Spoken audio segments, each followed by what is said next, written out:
महाराष्ट्र नवनिर्माण सेना अर्थात मनसेच्या आघाडीची घोषणा होणार आहे। संजयजी राऊत यांनी या घोषणेसाठीचा मुहूर्त दुपारी 12 वाजताचा निवडलाय। आपल्याला सर्वांना कल्पना आहे की ज्यांचा मुहूर्तच 12 वाजताचा आहे त्या आघाडीचे निश्चितपणे 12 वाजल्याशिवाय राहणार नाही। मुंबईकरांनी आणि मराठी माणसांनी निश्चित केलंय की मुंबई महापालिका निवडणुकीमध्ये उभाटा गट आणि मनसेचे 12 वाजवायचे, म्हणून कदाचित संजय राऊत यांनी देखील जाणीवपूर्वक या दोन्ही भावाचे 12 वाजवण्यासाठी 12 वाजताचा मुहूर्त निवडलाय। मला अतिशय खात्रीशीरपणे एक माहिती काल अशी मिळाली की संजय राऊत यांनी युतीच्या मुहूर्ताची घोषणा केल्यानंतर राज ठाकरे यांची चिडचिड झाली। राज ठाकरे अतिशय चिडले होते की संजय राऊत यांना घोषणेचे अधिकार कुणी दिले, त्यामुळे राज ठाकरे यांची देखील चिडचिड झाली। कारण 12 वाजताचा मुहूर्त राज ठाकरे यांना मान्य नव्हता। त्यांना असं वाटलं होतं की 12 वाजताचा आपण मुहूर्त निवडला तर आपले देखील 12 वाजतील, त्यामुळे त्यांनी संजय राऊतांकडे याबद्दल नाराजी देखील व्यक्त केली आणि चिडचिड देखील व्यक्त केली। ही या दोघांच्या चिडचिडीची आणि अस्वस्थतेची सुरुवात आहे। जसे जसे निवडणूक जवळ येईल, जसा जसा मुहूर्त जवळ येईल, तसं तसं यांची अस्वस्थता, या दोघांमधली भांडणं वाढणार आहेत आणि या दोन्ही भावांच्या एकत्रीकरणाचं क्रेडिट फक्त आणि फक्त संजय राऊत घेत आहेत। त्यामुळे देखील अनेकांमध्ये अस्वस्थता आहे। हे दोघेही भाव एकत्र असतील तर आम्हाला काहीही प्रॉब्लेम नाही, त्यांना आमच्या मनापासून शुभेच्छा। परंतु हे मुंबईसाठी एकत्र नाहीत तर खुर्चीसाठी आणि सत्तेसाठी एकत्र आहेत, हे महाराष्ट्रानं ओळखलेलं आहे।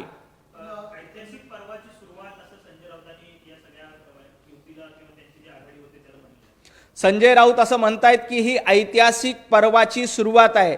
ही ऐतिहासिक पर्वाची नाही तर ऐतिहासिक पराभवाची सुरुवात असेल। ज्या पद्धतीनं दोन्ही भाऊ एकत्र आलेत त्यामुळे तुमचं ऐतिहासिक पर्व होणार नाही तर ऐतिहासिक पराभव करायचा हे मुंबईकरांनी आणि महाराष्ट्रातल्या जनतेनं ठरवलेलं आहे। संजयजी राऊत, तुम्ही कितीही ऐतिहासिक पर्वाच्या गप्पा करा, एकत्र येण्याच्या गप्पा करा, मनोमिलन करण्याच्या गप्पा करा, परंतु महाराष्ट्रातल्या जनतेनं या ऐतिहासिक पर्वावर तुमचा ऐतिहासिक पराभव करायचा आहे हे ठरवून टाकलंय आणि त्याचा मुहूर्त तुम्ही 12 वाजताचा निवडलेला आहे।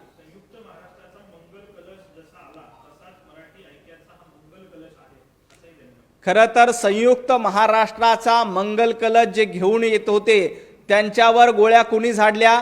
काँग्रेसनी झाडल्या होत्या। मराठी माणसावर गोळ्या कोणी झाडल्या? तत्कालीन काँग्रेस सत्ताधारींनी झाडल्या। मंगल कलशाच्या गप्पा संजय राऊतांनी करू नये। ज्यांनी आपल्या तिजोरीचा कलश मुंबई लुटून भरला त्यांना मंगल कलशाबद्दल बोलायचा अधिकार नाही। संजय राऊत, तुमच्या पक्षानं उभाटा गटानं तिजोरीचा कलश फोडला आणि स्वतःच्या घरातील तिजोऱ्या भरल्या। आपण कलश तोडून, मुंबईतल्या तिजोरीतला कलश तोडून तुम्ही मातोश्री 2 बांधली।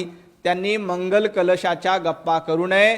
हा मंगल कलश महाराष्ट्राचा आहे आणि महाराष्ट्राचा मंगल कलश देवेंद्रजी फडणवीस साहेब यांच्यासोबत आहेत, एकनाथजी शिंदे साहेब यांच्यासोबत आहे आणि महायुती सोबत हा मंगल कलश उभा राहणार आहे। तुमचा मंगल कलश नाही तर तुमचा अमंगल कलश आहे। आणि ज्यांनी आपल्या तिजोरीचा कलश फोडून, मुंबईच्या तिजोरीचा कलश लुटून स्वतःची घरं बांधली, स्वतःची घरं भरली, त्यांना महाराष्ट्र कधीही थारा देणार नाही, त्यांना मुंबईकर कधीही निवडून देणार नाहीत।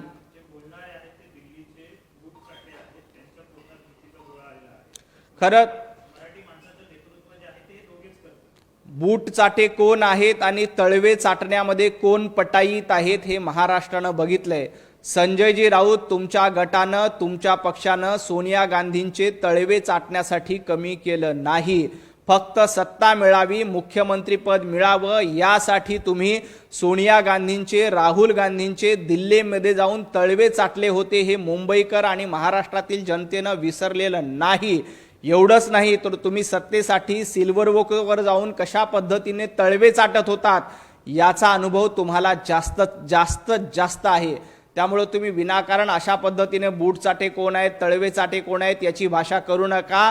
ज्यांनी तळवे चाटले, मराठी माणसाला खाली करण्याचं काम, मराठी माणसाला लुटण्याचं काम ज्यांनी सत्तेमध्ये असताना केलं, त्या संजय राऊतांनी दिल्लीसमोर गुलामी पत्करली, दिल्लीचे तळवे चाटले, राहुल गांधी सोनिया गांधी समोर तुम्ही झुकलात, वाकलात, हे महाराष्ट्राने बघितलंय. त्यामुळे बूट चाटण्याची भाषा संजय राऊत यांनी करू नये. जी जिंकेल त्याची जागा हे धोरण आहे असं एकंदरीतच राऊत म्हणतायत आणि काँग्रेस आणि राष्ट्रवादी संदर्भात सुद्धा त्यांनी टीका केलेली आहे. जे जिंकेल त्याची जागा हे जर का धोरण आणि हे जगा तोरण असेल तर सगळ्याच्या सगळ्या जागा भारतीय जनता पार्टी आणि महायुती जिंकणार आहे. उभाटा गट आणि मनसेचं अस्तित्व यावेळेला संपुष्टात येईल याच्यामध्ये अजिबात शंका नाही.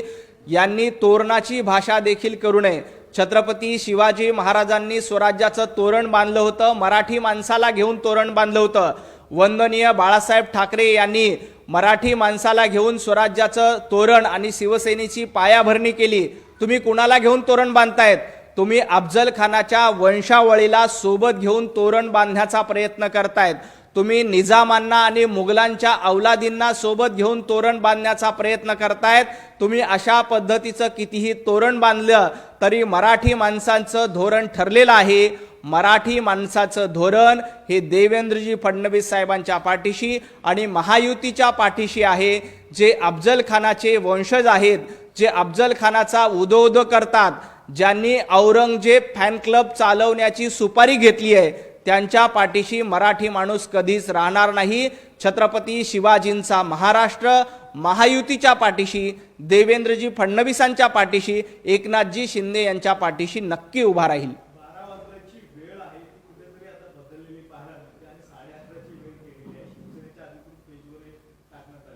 मी मगाशीच उल्लेख केला की राज ठाकरे संजय राऊत यांच्याबद्दल प्रचंड चिडलेले आहेत. 12 वाजल्याचा मुहूर्त राज ठाकरे यांना मान्य नव्हता आणि अशा पद्धतीनं पोस्टर बदलून यांनी आम्ही जे म्हणत होतो ते खरं आहे हे सिद्ध झालंय. राजजी ठाकरे, उद्धव ठाकरे ज्यांच्या ज्यांच्या सोबत गेलेत ना त्या सगळ्यांचे त्यांनी 12 वाजवलेत. उद्धवजी ठाकरे काँग्रेस सोबत गेले, त्यांचे 12 वाजले. उद्धव ठाकरे शरद पवार साहेबांसोबत गेले, त्यांचे 12 वाजले. आता पुढचा टप्पा तुमचा आहे, पुढची वेळ तुमची आहे. तुमची 12 वाजवण्याची सुपारी संजय राऊत यांनी दिल्लीकडनं घेतलेली आहे आणि तुमचे 12 वाजवण्याचे मनसुबे संजय राऊत आणि उभाटा गटाचे आहेत. त्यामुळे राज ठाकरे यांनी सावध राहिलं पाहिजे. हा पहिली सुरुवात आहे की तुम्हाला मुहूर्त बदलावा लागतो, 12च्या ऐवजी 11:30ला करावं लागतं. उद्धवजी ठाकरे यांची परंपरा पाठीत खंजीर खुपसण्याची आहे. उद्धवजी ठाकरे यांची परंपरा धोका देण्याची आहे. त्यामुळं राजजी ठाकरे यांनी देखील सावध राहिलं पाहिजे की आपल्या पक्षाचे 12 वाजवले जातील याबद्दल त्यांनी चिंता करावी. उभाटा गटाचे 12 वाजवण्याचं काम महाराष्ट्रातल्या जनतेनं नगरपालिका नगरपंचायतीच्या निवडणुकीमध्ये केलंय. आता येणाऱ्या काळामध्ये मुंबईकर देखील उभाटा गटाचे 12 वाजवल्याशिवाय राहणार नाही.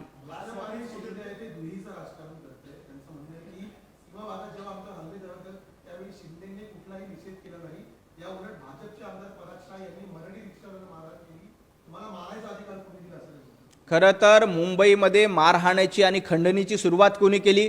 सर्वसामान्य मराठी माणसाला लुटायचं, सर्वसामान्य मराठी माणसावर दादागिरी करायची, सर्वसामान्य मुंबईकरांकडनं खंडणी वसुली करायची, मुंबईकरांना मारहाण करायची, परप्रांतीयाच्या नावाखाली सर्वसामान्य मुंबईकरांना लुटायचं, मारहाण करायची, कानाखाली मारायची ही परंपरा संजय राऊत तुमच्या पक्षाची आहे. उभाटा गटाने आणि मनसेनं अनेक परप्रांतीयांना मारहाण केली होती हे संजय राऊत विसरले. म्हणून आमची आज देखील भूमिका आहे की अशा पद्धतीच्या मारहाणीचं कुणीही समर्थन करत नाही. परंतु ज्या पद्धतीनं तुमच्याकडनं खंडणी वसुली केली जाते, ज्या पद्धतीनं मराठीचा मुद्दा काढून सर्वसामान्य मराठी माणसाला, सर्वसामान्य मुंबईकराला मारहाण करण्याचा प्रयत्न केला जातोय, याला मुंबईकर जशास तसं उत्तर देतील. ज्यांनी पत्रा चाळीमध्ये घोटाळा केला, ज्यांनी बीडीडी चाळीमध्ये मुंबईकरांना महागाची घरं देण्याचा प्रयत्न केला, ज्यांनी कोस्टल रोड थांबवला होता, ज्यांनी मेट्रो थांबवली होती, अशा लोकांना मुंबईकर कधीही थारा देणार नाहीत. येणाऱ्या महापालिका निवडणुकीत त्यांना त्यांची जागा निश्चितपणे दाखवून देतील.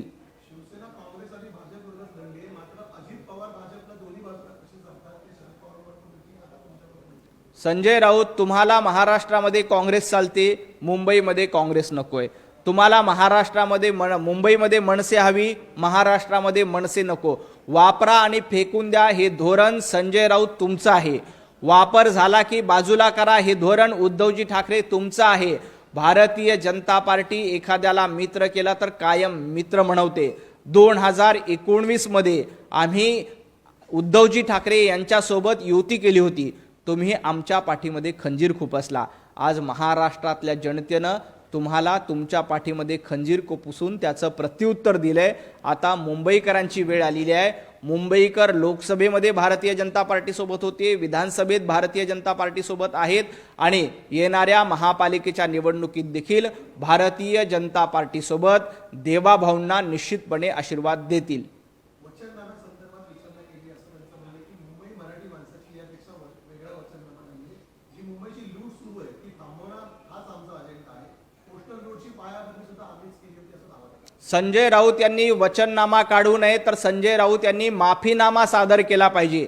आम्ही कशा पद्धतीनं 25 वर्ष घोटाळे करून मुंबईला लुटलं, मराठी माणसाला मुंबईतून घराबाहेर काढून हद्दपार करून टाकलं, याच्याबद्दल संजय राऊत आणि उभाटा गटानं माफीनामा सादर केला पाहिजे. वचननामा सादर करण्याचा अधिकार उभाटा गटाला आणि संजय राऊत यांना नाही. मुंबईची मेट्रो का रोखली याच्याबद्दल संजय राऊत उभाटा गट माफीनामा द्या. कोस्टल रोडला विरोध का केला याच्याबद्दल उभाटा गटानं माफीनामा दिला पाहिजे. बीडीडी चाळीमध्ये महागाची घरं का देण्याचा प्रयत्न केला याच्याबद्दल संजय राऊतांनी माफीनामा दिला पाहिजे. पत्रा चाळीमध्ये मुंबईकरांचं घर कसं लुटलं याच्याबद्दल संजय राऊत यांनी माफीनामा सादर केला पाहिजे. मराठी भवन सोडून उर्दू भवन निर्मितीचा प्रयत्न कसा केला याच्याबद्दल संजय राऊत यांनी माफीनामा सादर केला पाहिजे. आजान स्पर्धा का घेतली याच्याबद्दल संजय राऊत आणि उभाटा गटाने माफीनामा सादर केला पाहिजे. मराठी सोडून हिरव्या पुल्लावळीसाठी मतं मागितली याबद्दल माफीनामा सादर केला पाहिजे. आणि हा माफीनामा उद्धवजी ठाकरे आणि संजय राऊत तुम्ही सादर करा. तुम्हाला वचननामा देण्याचा अधिकार नाही. दुसरीकडे कुठेतरी वाजत गाजत या युतीची घोषणा केली जात आहे आणि एकीकडे जर पाहिलं तर भाजपकडून आज निवडणूक संचालन समितीची बैठक केली जाते. अशा प्रकारे दोन्ही घटनांकडे तुम्ही पाहता. एका बाजूला वाजत गाजत हे घोषणा करतायत, आम्ही ग्राउंडवर जाऊन लोकांमध्ये संपर्क साधतो. भारतीय जनता पार्टीचं घर चलो अभियान सुरू आहे, जिथं आम्ही डोर टू डोर कॅम्पेन करतोय, सर्वसामान्य मुंबईकरांना भेटतोय. आम्ही नुसते हवेत बाण मारत नाहीत, तर आम्ही लोकांच्या संपर्कात असतो. आम्ही रणनीती आखतो. आणि हे कुठली नीती ऐकतात तर ही अशा पद्धतीची नीती आढळत आहेत की ज्यांच्यामध्ये कुठलंही धोरण नाही, कुठलंही तोरण नाही. आम्ही जनतेमध्ये आहोत, आम्ही नियोजन करतोय, तर हे नुसता गाजावाजा करतायत, फटाके फोडण्याचा प्रयत्न करतायत. परंतु यांचे सर्व फटाके, यांचे सर्व बार फुसके निघणार आहेत. विधानसभेला हे फुसके बार आपण बघितलेत, नगरपालिकेच्या निवडणुकीमध्ये यांचे सगळे फुसके बार बघितले. महापालिका देखील यांचा लवंगी फटाका देखील फुटणार नाही. सगळे बार यांचे फुसके निघतील.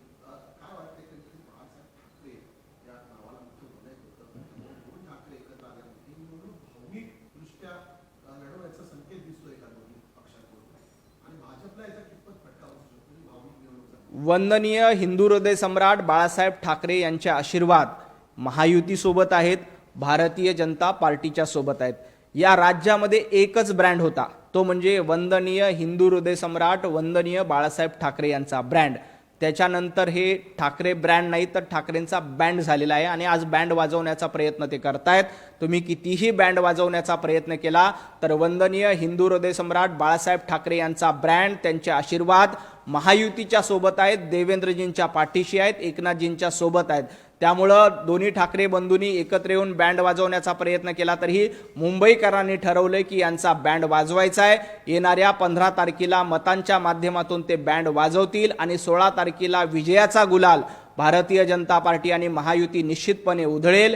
यांचा बँड वाजवण्याचा कार्यक्रम मुंबईकरांनी निश्चित केलेला आहे. वंदनीय हिंदू हृदय सम्राट बाळासाहेब ठाकरे यांचे विचार ज्यांनी सोडले, ज्यांनी हिंदुत्व सोडलं, ज्यांनी आपला पूर्ण बाळासाहेब ठाकरेंचा विचार वारसा सोडून दिला, त्यांना याबद्दल बोलण्याचा अधिकार नाही. शेवटचा प्रश्न घेतो.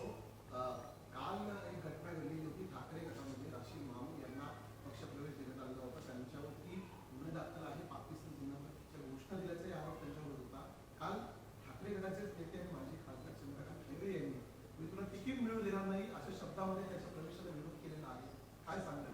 उभाटा गट आणि मनसेची मदार ही मराठी माणसावर नाही तर अशा मामूंच्या भरोशावर आहे. त्यामुळं असे कितीही मामू घेऊन आपल्या पक्षात आणण्याचा प्रयत्न केला तरी काल चंद्रकांतजी खैरे यांनी तोंडावर सांगितलं की आम्ही तुला तिकीट देणार नाही, तुला पक्षामध्ये थारा नाही. ज्या राशीद मामूंनी छत्रपती संभाजीनगरच्या नामांतराला जाहीरपणे विरोध केला होता, ज्या राशीद मामूंनी 1993च्या दंगलीमध्ये मराठी माणसाच्या घरावर हल्ले केले, मराठी माणसाच्या घरावर दगडफेक केली, त्या राशीद मामूला तुम्ही सत्तेसाठी आपल्या सोबत घेतायत, सत्तेसाठी मातोश्रीमध्ये त्यांना प्रवेश देतायत. वंदनीय बाळासाहेब ठाकरे यांचा आत्मा काय म्हणत असेल? ज्या राशीद मामूंनी वंदनीय बाळासाहेब ठाकरेंच्या विरोधामध्ये घोषणा दिल्या होत्या, ज्या मामूंनी छत्रपती संभाजीनगरच्या नामांतराला विरोध केला होता, त्या राशीद मामूला तुम्ही शेजारी उभं करता. उद्धवजी ठाकरे जनाची नाही तर मनाची तरी थोडी लाज बाळगली पाहिजे. अशा राशीद मामूला तुम्ही सत्तेसाठी जवळ करणार असाल तर मुंबईतला मराठी माणूस, मुंबईतला सर्वसामान्य माणूस तुम्हाला तुमची जागा दाखवल्याशिवाय राहणार नाही. छत्रपती संभाजी महाराजांचा ज्यांनी अपमान केला, छत्रपती संभाजी महाराजांच्या नावाला ज्यांनी विरोध केला, त्यांना मराठी माणूस कधीही मतदान करणार नाहीत. तुम्ही राशीद मामूला शेजारी बसवलंय, पण इथला मराठी माणूस त्याचा बदला निश्चितपणे घेईल.